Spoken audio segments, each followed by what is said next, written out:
For anybody that still believes the lies, well, here you go. Just joined. A bigot, a racist, a problem. Would you repudiate David Duke? Sure. David Duke and robocalls are out again, the white supremacist movement supporting you.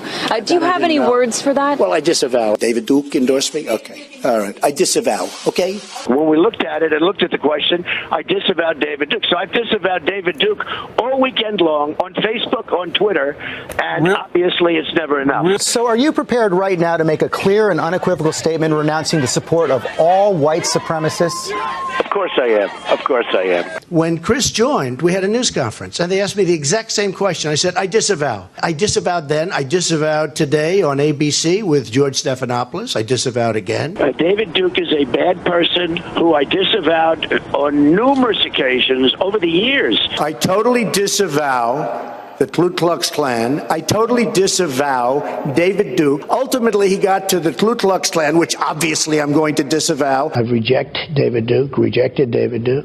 I've rejected the KKK, the Ku Klux Klan. David Duke is saying to his supporters and followers, vote for Donald Trump. White supremacists are saying, vote. Do you want those votes? No, I don't want them, and I don't want him to say it. And you don't want the supporters? No, I don't want anything. What do you think of white supremacists, by the way? I don't like any group of hate. David Duke announced his Senate candidacy, claiming your agenda. Are you ready before you ask the question? Newt Gingrich said every Republican should repudiate this guy no matter what it takes. And I do.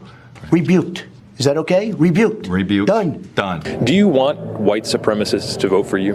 No, I don't at all. Not at all. His campaign is denouncing a show of support from the KKK's official newspaper, as in the Ku Klux Klan. In the same New York Times interview, he denounced white supremacists. He denounced the neo-Nazis who support him. Racism is evil, and those who cause violence in its name are criminals and thugs, including the KKK. Neo-Nazis, white supremacists. And you had people, and I'm not talking about the neo-Nazis and the white nationalists, because they should be condemned totally. I spoke out forcefully against hatred, bigotry, and violence, and strongly condemned the neo-Nazis, the white supremacists.